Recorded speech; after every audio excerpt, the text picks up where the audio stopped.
I finally twisted his arm into going. We show up at this big Métis Christmas party, and there's music, and there's dancing, and there's aunties scolding us for being late, and there's food everywhere. And he was like, oh my God, it's just like being in Jamaica.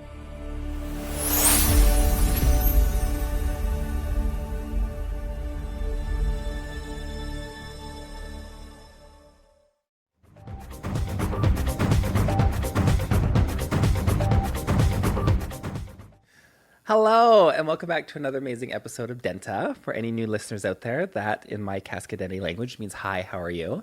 Which is very appropriate for me because I get to talk to a bunch of amazing Indigenous people about life, ceremony, and culture, just whatever comes to our mind.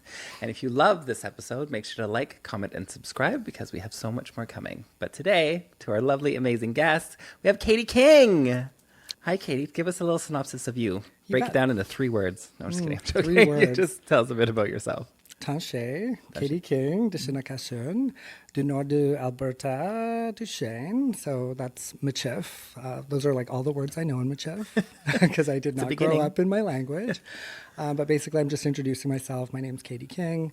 I grew up in Northern Alberta in Treaty 8 territory, which is traditional Cree and Dénht'ā. And I think there's some Lakota people up there too. Territory. I'm Métis on my mom's side. I'm obviously very white presenting. My dad's family all come from England, and my maternal grandfather was a Russian settler here. And yeah, I am a nurse. I'm an educator. I do lots of different things. Many hats. Many hats. Yeah. And I often wear hats too. For protection. It's cold outside. Yeah, absolutely. Exactly. You don't want to sunburn. Yeah. Especially I don't have much hair up top. Yeah, exactly. You need to protect as much as you can. That's right. All right, so I got to know you. I didn't get to know you. I'm hoping to get to know you more now, which we're going to do. But I met you for the first time at the Two-Spirit symposium that just happened in Vancouver. Yeah. And you seem like a very rambunctious person. Like you have a lot of energy and a lot of love to give, and it just portrays on you. Oh, thank you. Has that always been something that has been there? Funny story. I was a very shy, quiet little kid. And then when I was 8 years old, I got hit in the head with a baseball off of an adult's bat. And this is like in the 80s. Yeah. So when they told you to walk it off. Yeah. In Northern Alberta, where there was like not a CT scanner for 1,000 miles. Yeah. So yeah, we walked it off. And then my mom was like, oh, my quiet little boy is not quiet anymore. And so I had a little bit of a personality change because I guess later on in life I found out I had a brain injury. Yeah. But I went from being like a shy, quiet, flamboyantly queer little boy to a really outgoing, obnoxious little boy. And now I'm here bringing all those gifts to the world. And truthfully, I do feel like when I first found out what had happened and how it was impacting me, because it also had a few like negative things. Like I used to have some really serious problems with multi-object tracking. So for all the neuropsychologists in the world, they'll be like, oh yes, that guy who rear ends everybody with his car. Yeah.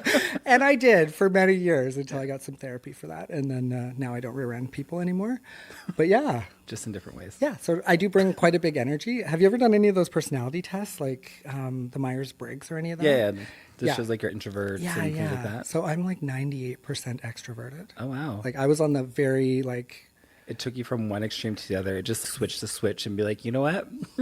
We're going to block these neural pathways. Yes. And we're going to open up all these other ones. Totally. Creator was like, the world needs more of this. Yeah, exactly. And so here I am. The creator sent the bat and the ball. Yeah, the creator sent that bat and ball and it just changed everyone's life. We just make a tiny tweak. Yeah. My poor mother. But anyway, that's how Fantastic. I got here. And yeah, I do have a lot of energy, thankfully. You do. It's great. It's infectious, Thank right? you. You want to smile when you're around you. So you bring good energy. That's so kind. Thank you. You're welcome. Now to the mean things. So what I've noticed. Your eyeshadow. Yeah. What is that? No, like copper eyeshadow, copper gold eyeshadow. I wear that when I'm out of drag all the time. Copper is like that's my color, I think. Yeah, it looks really good. Your blue eyes pop. I have a honey eye, so it really works with me as well. Oh, I love that. Yeah, that amber. You do. You have an amber honey. I know. Stunning. It is. All right, I want to touch base on you being Métis, you're learning your language. Do you find in your professional work, because you are an educator, a nurse, do you find any hindrances in the workforce being Indigenous, or do you find that you are pigeonholed some ways and this is our Native person, let's put them on this committee? Yes. So there's a combination of those things for sure happening.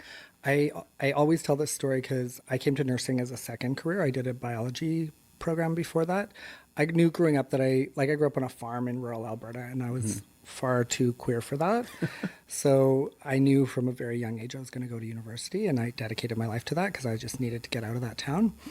And so when I went to university, also being from a small town, our guidance counselor was also the gym teacher and a few other jobs. So he looked at our grades and was like, "Oh, you got an A in biology. You should be a biologist." Critical thinking. So I went and did this biology degree. It was not serving me. My boss in the bio lab was like, "Do you want to work here?" As he found me sleeping in the fume hood. And so a few friends of mine were like, "Oh, you should probably do something more social. Like you're obviously sucking at this." Thankfully, I got into Just a subtle push. the nursing program. And my mom's a nurse and my grandmother was a nurse, both Métis matriarchs in my family. And my friend was like, "Hey, why don't you come into nursing with me? You'd be really good at that." So I applied, got in, and was really good at it. And then one of my first nursing classes, we had this case study of a Métis family, and mom was Métis, dad was First Nations, deficit discourse, alcoholic, diabetes, family services. And I remember in that class thinking, "Oh, you don't have to tell anyone you're Métis because you're white and nobody would guess." And so like throughout my career, there's been lots of those moments where I had to choose between being proud of my Indigenous heritage and hiding it. And like in 2001, I chose to hide it. Yeah. And then there were many instances like that in my career. And then recently, like in the last 10, 15 years, I ran into a fellow colleague who graduated with me, and she was graduating from her master's program, and she was wearing her sash. Yeah. And I just bumped into her in the hallway. And I said, "Oh my God, I didn't know you were Métis." And she was like, "I didn't know you were Métis." And she said, like, why didn't you tell anyone? And I was like, "Do you remember that class?" And she was like, "Oh my God, that's when I decided not to tell anyone." Oh, wow. And so it was like one specific moment, I think, and there's often moments, I think, for white natives where we have to choose, and sometimes we make the right choice and sometimes we don't, and often it's for safety. And it was a real moment where we both realized how the education system at that time was creating an unsafe environment for Indigenous people. And then throughout my career, and as growing up too, like my family, I didn't grow up with culture. In some ways I did grow up with culture because you can't separate yourself from who you are. And my grandmother was a Métis woman, and she taught us Métis things, but it was never framed as that. And we also very Catholic, so we didn't have like ceremony or traditions really outside of church. It's very common for Métis people specifically. Totally. It's that French Canadian. Yeah, and then it was for safety as well, because to be Try and fair, fit Indigenous in. people weren't very Yeah. welcome back in the 80s and 70s, so they hid it. 100%. And I talked to a fair amount of Métis people where the grandparents tell them, be like, "Oh, we're going to be white because it's safer." Oh, 100%. And when we did come around to being like, "Hey, actually, my cousin," shout out Christy, my cousin Christy was like, "Hey, I want to get my Métis status. I know we're Métis. And there's some, times are changing, Grandma." And my grandma was like over my dead body. And she literally was like, "You will not get your Métis cards while I'm alive." And then my cousin went and did it anyway. Yeah. Because she was like, "You know what, Grandma, you're not going to tell me what to do." I'm my own person. Yeah. And then we all did. And we started like engaging with our community, and it just changed everything. It's good. Like it happens. Like, it does. It's a slow process. I have not the same kind of similar story, but when I was younger, I was very entrenched in my culture. But Cool. then in school, I quickly realized that white kids were being treated better than Native kids. And my dad's Métis from Manitoba, my mother's full Native. But I was quite fair for where I was. So Right. I walked that very tight path of being too Native family and too brown still for the white family. Like I could go over to some houses because they'd be like, "Oh, distancing myself from culture." of course. To act more white for safety, but also so be inclusion, to be treated differently. And it worked. Well, and when did your queerness come into that too? Because I think there's an intersection there that we There was. rarely acknowledge. Rarely acknowledged. So that happened later on. So I first started acting more white. And then the term, like I was a feminine Yeah. Native boy. So then that started playing a role. So then there was all these masks coming in. I was masking my indigeneity. I was Right. masking my queerness. So then I was trying to become this paper cutter way of how people were supposed to be. Yeah. And then it was later on in life where I had to reconnect with my culture. And then I think I'm doing a fantastic job, Yeah, like being you who I are. was. Yeah, exactly. I'm living authentically, doing these things. But literally a year ago, not even a year ago, maybe 8 months ago, I was having an argument with someone about this other performer, and they happened to be a person of color. And then their response was, "Oh, you wouldn't understand the struggles of a person of color because people treat you like you're white." And then I was taken aback and thinking, all these years of training I did to be more white that I thought I was regarding is now coming back in full force. So I had to sit back and reflect things, because not a lot of things get me, but that one thing, everyone treats you white. That internalized white supremacy that many of us carry, because we did spend so many years performing that, it's hard to get out of. Yeah. My partner's Black, and the stuff that we have to unlearn, Yeah. because he also has internalized racism about the way white people treat Black people too. And we're more in tune to it. So he probably sees more microaggressions that you wouldn't see, right? Absolutely. You can walk into a room and not have anyone stare, or if he walks into a room, depending on where it is, people are like, oh, he's yeah. 6'3" and 300 pounds. Yeah. He takes up space in any room he walks into, Yeah. and it's a different space than if I was 6'3" and Yeah. 300 pounds. Yeah, it's really interesting. Life, it's so interesting. I know, so right, it just throws us But also so curveballs. amazing. Yeah, exactly, so right? amazing. But now you're out and proud, fully Indigenous. Well, fully Indigenous. Yeah, That's no, so but fucked like up to living say. an authentic Like, you're Indigenous living- life. And that's a big thing too, because that's been an issue in our family too. Because like different degrees of wanting to relate to that come through. Like I've been involved in ceremony now for about 5 years. And mostly of the elders I work with are Cree. And I have Cree ancestry, but our family's mostly Métis from Red River. And my family, who are all mostly staunchly Catholic, have been like, oh, why are you connecting to this? This isn't our people. Like, but it's mine. Yeah, and it is our people. It's just we distanced ourselves from that generations ago because it was safer. But yeah, so it's been a real interesting Journey. journey. Do you find when you first started connecting with culture was a little difficult? Oh yeah, especially being so white. Yeah. Like finding elders who would even give me the time of day was interesting.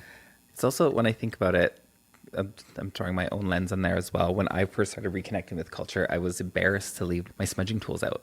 Right. Or when friends came over. Right. And then I was like, why am I embarrassed to represent my culture? And then it was just like... Yeah, when you go to their house and there's Ukrainian decorations all over the place. Literally. Yeah, They're yeah. burning incense because they just did a spell. You Right. know, like, Yeah, yeah, that's different right. traditions. And then I had to... Absolutely. It's like anything that you do, the more you work it, the stronger, more ingrained in you get. Absolutely. So now I'm at this point, is, yeah, if I want to smudge, we're going to smudge. Do Yeah, these totally. ceremonies. The best for me has been bringing my smudge across borders and into airports. And one of the elders I work with, Grandmother Doreen Spence, she's such an icon. First of all, she's the first elder who ever welcomed me into a sweat lodge with honor. Nice. She said, we are honored to have a Two-Spirit in our lodge, and they can sit where they want. Yeah. And I was like, Thank you. like the first time I felt seen. Yeah. It was really beautiful. And then she also threw me this little life hack about the crossing the border with my ceremonial objects. And she said, you tell them these are ceremonial objects and you cannot touch them. Yeah, they won't. If you want to look at them, we will go to a private room. And most of the time, they don't want the hassle because there's a line up out the door. And so you just get through. And it's nice. And it's also like a point of pride. I've also had the TSA guys be, oh, I'm so curious about your culture. Please come into this private room and show me all your... They're like, I have to board my plane. So it can be a double-edged sword, Totally. They're like, what's your number? but some of them have been cute. Yeah. So yeah, I don't know. It's been an interesting journey. Yeah, for sure. Fantastic. And then I think bringing it into my work too has been really fascinating. I remember when I first moved back, I traveled a lot. I spent a long time running away from life. Young queer, Northern Alberta. Exactly. So at one point I was living in England. And then when I moved home, I was very on a mission to reconnect with my culture. And I remember I was working at a big company and they were celebrating Canada Day by decorating everybody's cubicles. And my boss said to me, oh, you didn't decorate your cubicle. And I was like, yeah, I'm not going to. Yeah. I don't celebrate Canada Day. Why? You know, like, I think that's not a question to 100 ask. it was the Canada 150. It was the big the one. big one. And so there was like a prize for the best decorated cubicle. And she was like, you're not decorating. And I was like, no, I'm not. I'm not super grateful that Canada made it 150 years how it is. I'm like, I think there are so many benefits, and some of colonization, it's a complex issue, but it's been directly harmful to our Indigenous relatives. people. Yeah. Literally. And so Their she mandate said, was to kill the native and the child, a lot of it. the words are so deeply harmful, and it's written down. It's like well documented. And so I just said, no, I'm not going to do that. And she said, oh, why not? And I said, what do you want me to do? Put up pictures of residential schools? Yeah. And she was, the white tears. That's where you go? What about our multicultural aspect, our mosaic? Like, But it was a good learning moment too, because she was actually a really like a true ally. And when I said that, she took a moment to reflect, and she had oh yeah, like why are we like basically forcing our employees to do something that could, without thinking, they hadn't thought that it might be harmful or difficult for some of their employees. And so it was a really good moment. But it didn't stop everyone else from decorating like crazy and whatever. And True. I was just like, everyone has a different aspect of Canada today. Yeah. I feel like ever since the 215 kids were found in Kamloops, more people wear orange on Canada Day. Absolutely. Which I think is great. I love it. But I once had a conversation with a fellow Indigenous person that they were getting angry at me for wearing an orange shirt. Because they're like, why are you disrespecting Canada that day on that day? You should be wearing red. We have our day on September 30th. And I was like, that's not the same. And it was an Indigenous person. Yeah, absolutely. That's the complexity of our people and our relationships with these ideas and these nation states, like all of this imposed stuff. I was recently at the 37th International Two-Spirit gathering in Oklahoma. And it was my third international gathering, and it was amazing. But there was a lot of talk in Oklahoma specifically about religion, because it's a red state. It's very ingrained. It's super ingrained. Like they have the 5 civilized nations, which are like their 5 tribes that are Catholic, and there's 37 tribes in Oklahoma. Yeah. Before you got here, Landa Lakes was here. Oh, Landa was here. And Perfect. we had the full conversation because she's from Oklahoma, talking all about how religion's so ingrained. She knew, I can't remember. The language that's adjacent to hers there. Right. She learned their hymns growing up because it was so ingrained with religion. Yeah. Which is so wild. And for me, coming in as a visitor there on those lands, it was so interesting because there was this, like, many of the conversations were centered around religion and its impact on our people. And there were some Canadian Indigenous Two-Spirits. From Winnipeg. Yeah. Did Landa talk about it? Yeah. Yeah, and they had a real hard time. Yeah, they're upset about it. They're upset. And I was the nurse for the event, and so they came to me. They said, I need to talk about this. I don't know what to do, because I'm feeling all these feelings. And I was raised Catholic. I went to a Catholic school that still had nuns, because well-seasoned, let's say. I know what I'm talking about. The nuns were like pushing me into the priesthood in grade 6, right? They were like, you should give yourself to God, because it doesn't seem like you're going to marry a woman. We can tell. Their gaydar was strong. And I'm like, in the bud. Now I'm like, those nuns were lesbians. They totally were. They saw family and let's keep them close. But so I could relate to that sense of, or that experience of being deeply Catholic, because I did have a close connection to God growing up, because I was seeking that. I was seeking spirit. Yeah. And so we talked about that, and then they seemed to be okay. And then another event happened where there was like jokes made about church ladies. Yeah. And they got mad and laughed. And they sent me a message on Facebook, and we talked a little bit on Facebook about it. And I said, people are allowed to have feelings, and you can't be offended because it wasn't, or you can be offended. You can be however you want to be. But I said, those jokes were not directed at you. Yeah. And they weren't personalized jokes. They weren't saying names attached to it. And so I think even in our own communities, there's complexity there that we just need to try and unpack. It is. And me, as a person that heard stories of my parents and my uncles in residential schools, it's really hard for me to connect with people that, especially Indigenous people, that respect and honor religion. But I have to take a step back and not speak from a point of disdain or like a passionate point of view of fighting against it. And I have to listen. Yeah. And I'd be like, okay, how do I have a conversation with you that's not going to make me seem like an asshole? And how are we going to have a conversation without you trying to tell me that I need God? Right. Yeah, like, don't save me. Yeah, exactly. I have been saved. It's difficult. Times. But that seems... Yeah. You're the focal point of that. You got to hear it all. Yeah, it was complex. It was complicated. And I hope that we can maintain good relations across... I think we will. We will. The more that the Two-Spirit resurgence is happening in Canada, the more education, the more understanding and more willingness to learn will happen. Because America's way ahead of us in this game of cultural events like Two-Spirit powwows. Absolutely. Yeah. And once we get there, we'll be good. Yeah, I think I might go to Bates this year because I heard it's just Amazing. Lando was amazing. telling me all about it, and I was like, I need to go. Yeah, Yeah, I was like, you should hire me. they should. Yeah, they're You'd like, we be bring people amazing. from all over the world. And I was like, I will come there. Yeah. Let's do it. Definitely. I want to pivot a little bit more into a different aspect of yourself because you mentioned earlier, white passing, Indigenous person. Yeah. Do you feel that in some situations that you are tokenized now when you find that you're... Oh, for sure. Like one of the things that I really noticed career-wise since being openly Indigenous and openly Two-Spirit is that, like you said earlier, do you find you're asked to be on all the committees? Oh, yeah, 100%. And I think, too, I've applied for jobs where you could just see the equity, diversity, and inclusion tick boxes lighting up Yeah. during in the the way they interview, question in the or way the like, questions yeah. are asked and stuff. And then I think sometimes there's this issue of, oh, they're not the white native we thought they were, because they still actually are going to speak up about Indigenous issues. Like, I think sometimes I'm perceived to be a good Indian Yeah. because I'm white. Yeah. And then they hire me or they get me on the job, and I'm like, you can't do that. Yeah. You're That's- opinionated. Yeah, I speak the truth. And they're like, oh, he's a bad native.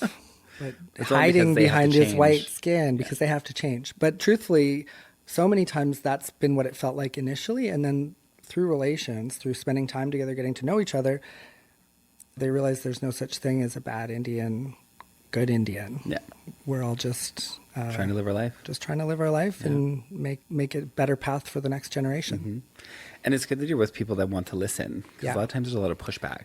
I'm lucky. I work in healthcare mostly, so it's a mostly like women and femme folk, Yeah. like nursing especially. So there's that thing. There's that thing. I have a degree in social work, and then when cool. I was doing my practicums, all the people would be like, "Oh, you don't have to worry about getting a job. You're native, you're queer, you're Indigenous, or you're native, queer, and you're Two-Spirit, and then you're going to get hired anywhere you go." They're like, "That's just the name of the game. You're going to fit all the ticky boxes. These companies are going to get a pat on the back because they diversified." And then at the time, I had a mixed feelings of Yeah. feeling like, "Oh, then I'm always going to have a job. I don't have to worry about it." And then, are people going to treat me seriously or just giving me the job so Right, they the can have token. that ticky moment? Yeah. Yeah. And it's wild. And then this is the thing you brought up before we started. You got a grant, you said, and then the first thing they asked you was, or said to you was, it must be nice being native. Yeah.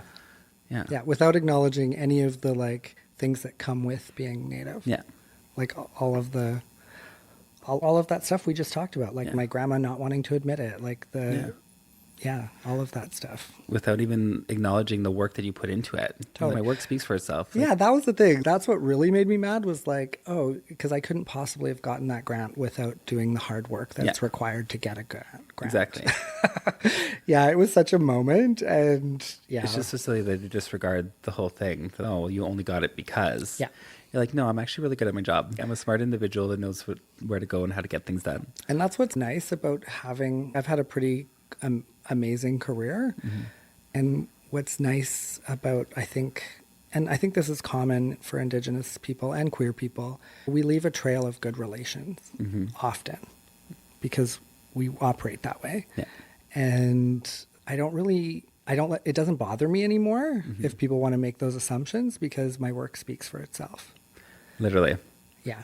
I get that because there was this one person back home a while ago, a few years ago, that was saying that I was only saying I was Two-Spirit to get hired for gigs. Right. And I was like, no, that's not it. It's like a Two-Spirit, yes. And then she started saying that I wasn't Two-Spirit. I was just using it as like clout. And I was like, okay. I was like, it's very rich of you, this little white person trying to tell me about my identity. But That's the best when Yeah. people try and tell you who you are. yeah, and the jealousy of being like, I should have got that. No, you're a terrible person. But then I'm very frank also with the people that hire me. I'll ask if there any other people of color in the Right. cast. And if they say no, I'll be like, just so you know, if I'm being tokenized to be this person, my fee goes up. Yeah. I don't mind being the only person. Right. But if you're hiring me for that, you're paying me for it. Right. And I think that prompts, like, that's a little like nudge, like, hey, hire my sisters. Yeah, exactly. Like, just do better. Just do better. Yeah. Exactly. And it's hard. Or they'd be like, oh, there's not a lot of you. Like, or you just aren't Don't in know those anybody. communities and you don't know anybody. Have you heard of Google? Yeah, exactly. Like, you just know me because I don't want to be conceited. I'm fairly well known. Yeah, totally. And it's just silly to take our culture and just equate that Yeah. for your hiring ability. No, absolutely. And so that does happen. I think committees, I get asked to be on a lot of committees. But often, now that I've actually done some good work in community, because I'm very upfront, I'm a reconnecting native. Like I said, my family did not when I was younger. And so this journey of reconnection, I also feel like I have to be pretty conscious about which spaces I take up and how many spaces I'm recommending other people for. Because there's so many incredible First Nations, Métis, and Inuit people who came before me and who have much more to offer than I'm able. And so my sort of learning, because initially, I think when I was first reconnecting, I just wanted to soak up as much culture stuff as I could. And so that meant jumping into any circle that I was asked to.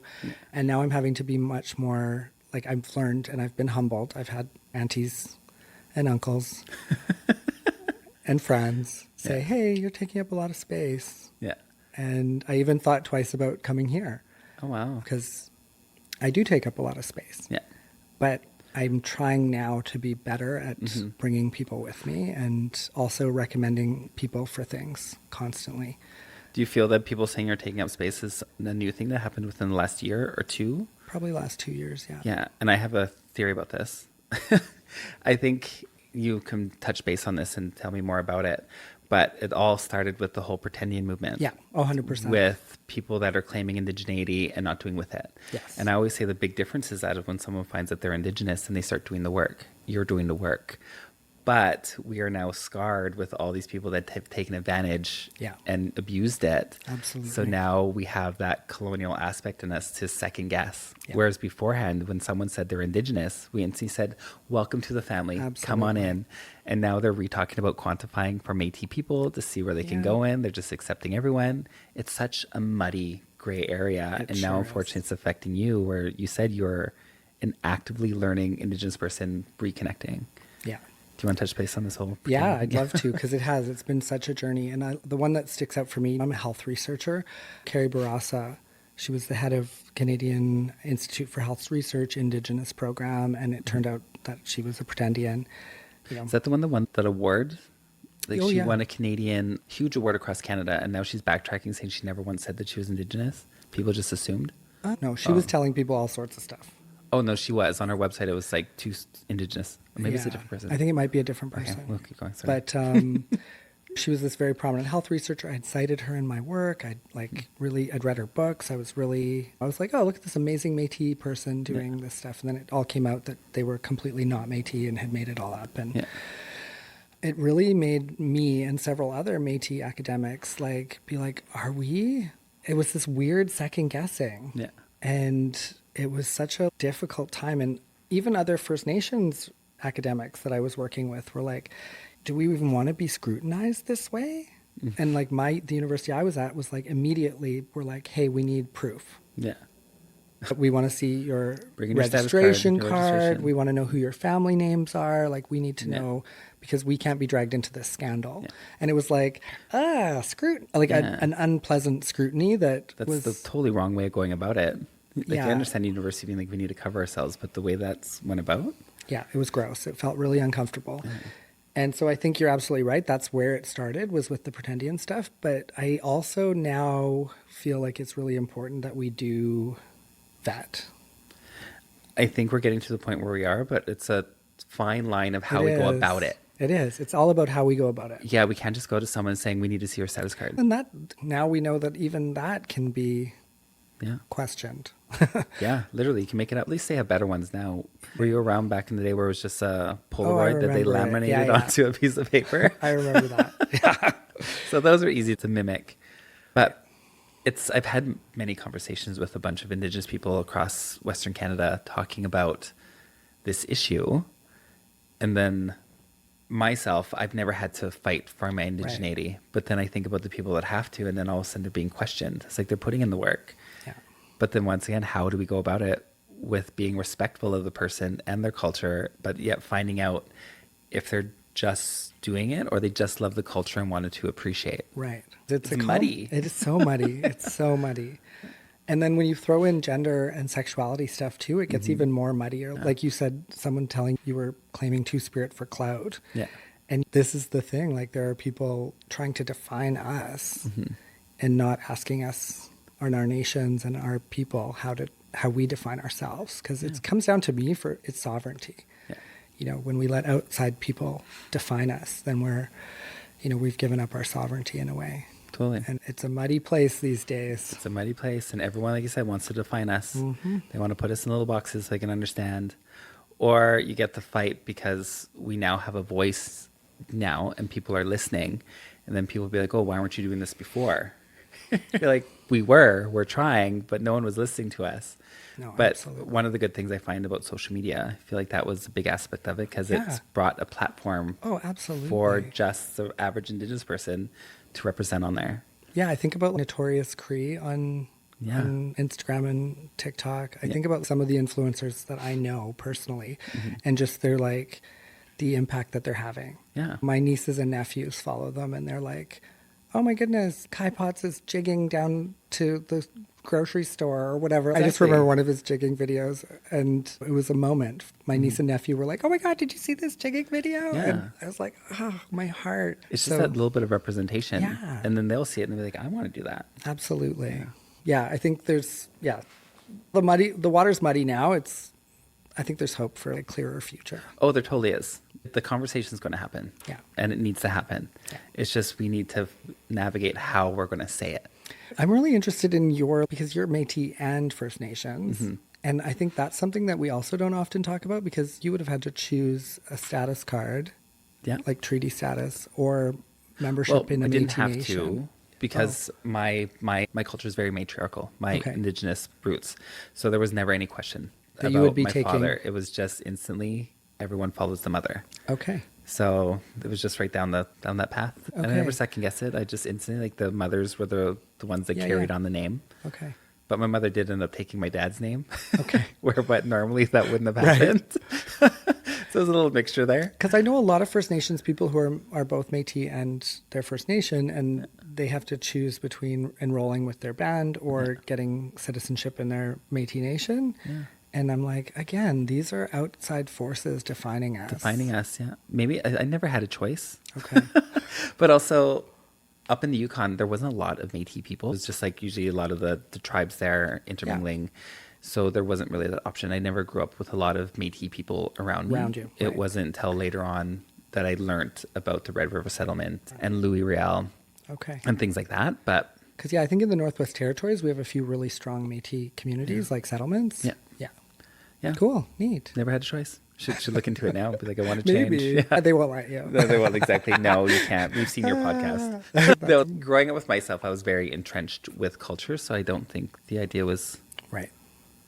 But also in my mind, when I was younger, Native was just Native. But when I heard Métis, I didn't quite understand it. Yeah. Because my dad was Métis, but he was very white passing. Right. He, like yourself, blue eyes, fair skin... I like to describe my eyes as hazel. Hazel, okay, hazel. Hazel, fair skin. So the idea was never there, and I just took my fair skin as my dad's, because in the summer I got darker. Yeah. But it's funny, I've never actually thought of this question before. I'm going to have to ask someone else now about the Métis Indigenous, about choosing. Yeah. It's something that I've talked about with lots of First Nations people, because usually people will choose... enrollment with the band because there's certain benefits. And for years and years and years, the Métis nations had nothing, right? And now they do. Well, I shouldn't say that. Well, they're working on it. We're working on treaties, right? So. Exactly. And they got, what was that passing, it was almost 10 years ago now, where it says you got the same rights as Indigenous people, and then it just never happened. It never happened, yeah.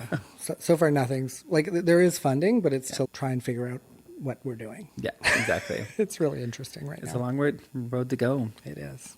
But also, see, this is where the tough question comes in, because before, and if you just said you're Métis, they'd be like, here you go, here's your Métis card. Yeah, for a while, in certain nations especially. Yeah. So there's so much conflict right now about all of that. And as a researcher, I've worked with most of the nations in different capacities, and now there's all these divides. Oh, you're not we can't work with you and stuff. And it's really interesting because I think about the way that I was raised, and I think about the way that our nations used to relate to each other. Like we were all trying to just get recognized as nations.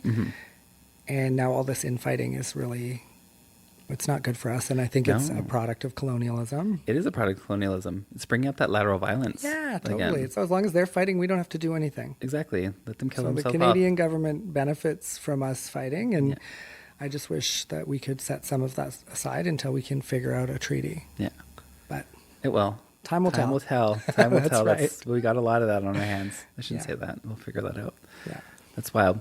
You mentioned you and your sisters or siblings got your status card. Was that a difficult process for you, or is it because your grandmother was very openly, I was about to say Two-Spirit AT? No, it's a process. I think it's like anything. You have to provide lots of evidence of your family and your history. Yeah, it wasn't an onerous process once it was done. But like my niece, like you have to do it after your child is born. It's like not an immediate thing.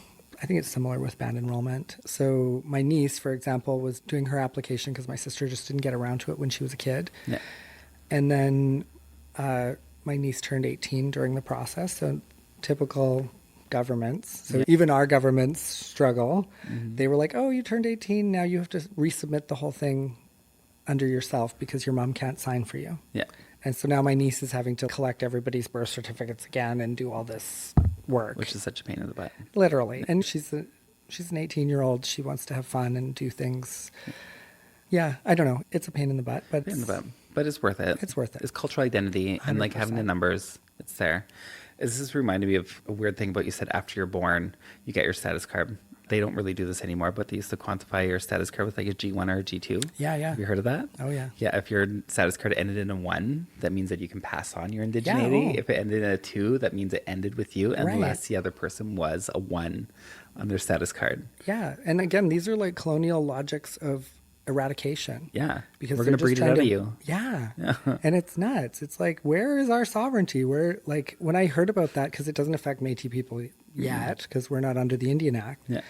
But, and heaven forbid, I'm sorry, because it's a genocidal logic. It is. And it's like you said earlier, where the residential school's main focus was to kill the Indian in the child, breeding yourself out with your indigeneity, being like, oh, you're so diluted now that you're no longer part of the people. It's just a weird way of assimilation. Yeah. I shouldn't say it's a weird way. It's a fucked up way of assimilation. Totally. It's completely fucked up. And the crazy thing about it, I think, is that because it's not evenly applied, Métis people can continue to pass it on as long as we're Métis, because we're not under that law, which is colonial imposed. And yet there's First Nations people who are literally being bred to death, like breeding out just by falling in love. Yeah, exactly. We don't always choose who we fall in love with. Lord knows. It just happens. Some of us have a divorce or two to prove it. Yeah, exactly. But we have a big heart. Big heart. Lots of love to give. So yeah, it's wild. The logics of colonialism, they're constantly impacting us in all these different ways. And yeah, it's interesting. Having that, but talking about relationships, you said you're in a multiracial relationship. Yeah. He's a beautiful big black man. Yep, from Jamaica. Do you find going into Indigenous spaces with him is interesting? It's always interesting going anywhere with him in Canada because often he's the only black person in the room. And you both live in Edmonton, right? We both live in Edmonton, yeah. And so that can be an uncomfortable thing for him. But what was really fascinating was the first Métis gathering he went to with me. It was like a Métis Christmas party. And he's a Taurus. No is the first answer to any question. And when I finally twisted his arm into going, we show up at this big Métis Christmas party and there's music and there's dancing and there's aunties scolding us for being late and there's food everywhere. And he was like, oh my God, it's just like being in Jamaica. And I was like, yes, we are all Indigenous people. Yeah. I think the solidarity that we need with Black and other racialized people is going back to those roots. And there's a brilliant book by Tiffany Lithobo King called The Black Shoals, and it's really focused on U.S. Indigenous Black people's relations. But I love the way she conceptualized it. She conceptualized the relationship between Black and Indigenous people in North America or Turtle Island in the shallow water where the ships landed. Yeah. And that metaphor for me just like it gives me goosebumps every time I think about it because most Black people in North America were products of the transatlantic slave trade, and they were unwilling guests in Indigenous land. And the way Tiffany conceptualizes that shallow water where everything is mixed and there's sand and there's mud and there's footprints, and it's just such a beautiful way of thinking about it, because those Black people that came here from Africa and other parts, they brought their traditions with them. And when Roy does all the cooking in our house, and the food's amazing. He's a brilliant chef. And, some of his cooking traditions are strongly influenced by his African ancestry. And we have friends from Africa, like Ghana and Nigeria and stuff, and they're always arguing over whether his ancestors were Nigerian or Ghanaian and all this stuff. But it's so interesting, and what always comes out is how much similarity there is. Yeah. And that's what I love the most. Nice. I'm grateful that he found solace or appreciation when he saw the Métis gathering. Absolutely. I feel like it's also a very colonial view that everyone's so individualized, like the nuclear family, that they're separate. Right. But when you come into these Indigenous homes or people that are non-white, it's community. It is. Community-based. Everyone knows you. So last year, Roy hosted Edmonton Drag Fest for the second time, and he was determined that we would host a Two-Spirit powwow because he loves Indigenous culture and people. And he feels, as a settler here, he identifies as a settler, even though the relationship's complex. Yeah. I need to be lifting up and supporting Indigenous people. And I'm like, yeah, you do. If more people had that attitude who come here as migrants, we'd have a much better relationship. We totally would. Yeah. And so we hosted this Two-Spirit powwow. It was amazing. We had 6 drums. It was literally one of the most beautiful days of my life. I love that. Yeah, it was really cool. May 30th, right? Yeah, it was May 30th. And it was, I sat with an elder that I work closely with, and Elder Ed said, this is why I was dancing 20 years ago. That's beautiful to hear. So that all these two spirits could come and dance together. Yeah. And it was beautiful, heartwarming, heart-wrenching. Yeah. I love that your husband said that, because I do feel sometimes we have people that say they need to uplift people, but they're doing it from a place of guilt. Yeah, oh yeah. And no, his comes from a place of celebration. He's like, Indigenous people welcome me here. Yeah, and that's what more of it needs to happen. Yeah. Like, we don't want your handout. No. And if you're doing it from guilt, it feels that way. But if you're here to celebrate with us, totally, it's a different story. Yeah, and that's one of the things about Drag Fest is he wants to lift racialized people's voices across the board, because I think in queer community too, there's like a white supremacy that's like quietly masculine rumbling white away. Supremacy. Yeah, cisgender mask for mask. Really? No fats, no femmes, no Asians. Gross. Yeah, it's so disgusting. Yeah. Especially when they even on the dating sites, when they're very vocal about what they don't want. Okay. Like, what do you want? Yeah, exactly. Do you want love? Do you want connection? What do you want? None of that. No. Talking about Drag Fest, I do appreciate that every time I see photos of it, it's very multicultural. Like, absolutely. It shows the full variety of drag in Canada. Whereas a lot of times we go to some stages and it's pretty white. Yeah, absolutely. And then the argument beforehand was, once again, that there was only white performers. I was like, no, it's because you never made a space for other performers. Yes. Or they would come into your space and then you made them feel unwelcome. Yeah, absolutely. So good job on your husband. Thanks. Yeah, he's not bad. He's all right. I'll keep him around. Yeah, we'll keep him around. I don't need a few divorces under my belt.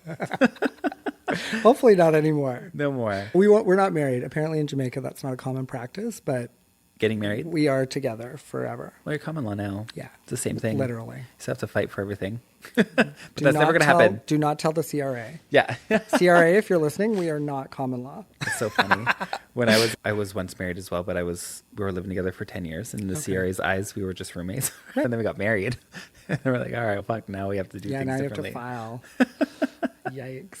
All right, Katie, I had such a fantastic conversation with you. I think you're such a beautiful, enlightening individual. You too. I saw you at the conference and I was like, you seem so sweet and so nice. And I found out you're married and my heart broke. But that's fine. It's fine.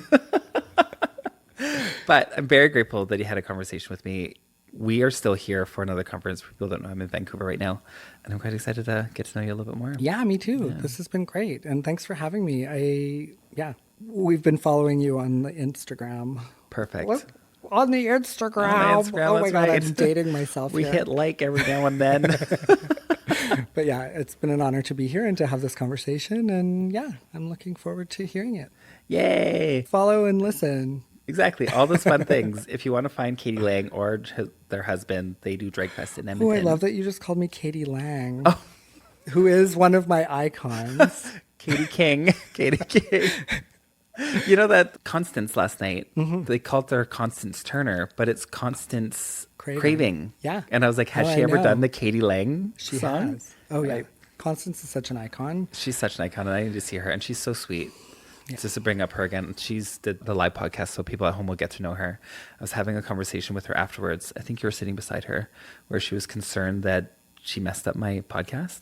Oh, why? And I was like, you were amazing. Oh, I know. She's like, so humble. Yeah, she's always getting emotional, and I didn't want to ruin your podcast. And I was like, you were amazing. And I was like, if you got emotional, let your tears out. This is a safe space. And she's been doing the work in our community for 30 From the 80s. years, 40 years. 40 years, yeah, because she was talking about when she met Gail in 85. At an international gathering. Yeah, and I was like, that's 40. And then she was at the conference where they... Yeah, the Two-Spirit. Two-Spirit came to Myra Laramie. Winnipeg. Yeah. I'm like, sometimes do you ever feel like you're like walking with literal icons, like legends, literally? And then I sometimes have, what's the impersonation syndrome? Yeah, me too. Because then they hype me up, and I'm like, girl, I was like, you were there when you can get killed walking down the street. I was like, we need to keep hyping you up. I was like, I sometimes feel unworthy. No, me too. Honestly, every international gathering I've gone to, that's been the feeling. I'm like, oh, wait, like you were there when this word came into Myra in a dream. You were part of that vote. You were part of that vote. Yeah. And I know we're probably going over time. That's fine. But Elder Albert McLeod he was there too. He sent me this video that they made in 1993 or something. And it was like two spirits marching in San Francisco for HIV treatment. Mm-hmm. And it was all about the role that Two-Spirit people played in getting drugs for people living with HIV. And I played it in one of my classrooms. And when I think back to that time and the work that these people that we're having the honor of sitting with at a conference, watching them do drag, and I just was doing some rough mental math about lives saved. Yeah. These are literal heroes. The impressions that they had. Yes. Yeah, because that one guy there was last night that did his little lip sync at the end, he was part of the first ever Two-Spirit thing, GIA, which Landa was talking about, because when she was younger, in her little queer newspaper that she'd get once a week, they would once put an ad in her paper. And coming from her small community, she'd be like, this is where I need to be. And that's how she went up in San Francisco. Wow. Such a small community that now we're in the same room with these change makers. Right. Literal change makers. Yeah, we had Landa, who started the first ever Two-Spirit powwow in all of Turtle Island. Constance, who was there for Two-Spirit. That one guy, Henry, God, I get so upset. Albert. Oh, Albert, yeah. Yeah. That was part of the first ever Two-Spirit organization in all of Turtle Island. And then here we are being like, hey, thank you. Right? Like literally, like we can walk in the world because they walked before us. Exactly. They walked and tripped so that we can run on a smooth path. Absolutely. I shouldn't say it's always smooth. We're still struggling. But it's much smoother than it was. Exactly. Yeah, we surround ourselves with cool people, such as yourself. Yeah. You're one of them now. All right. I'm trying. Yeah, we're doing our best. We're doing our best. Like I got up this morning. Exactly. All right, Katie, thank you so much for being here. I'll see you probably tonight. Are you going to the mixer? You bet. All right, I'll see you then. Sounds good. All right, everyone. Thank you so much. Have a good night. Once again, if you enjoyed that episode, please like, comment, and subscribe. Bye-bye.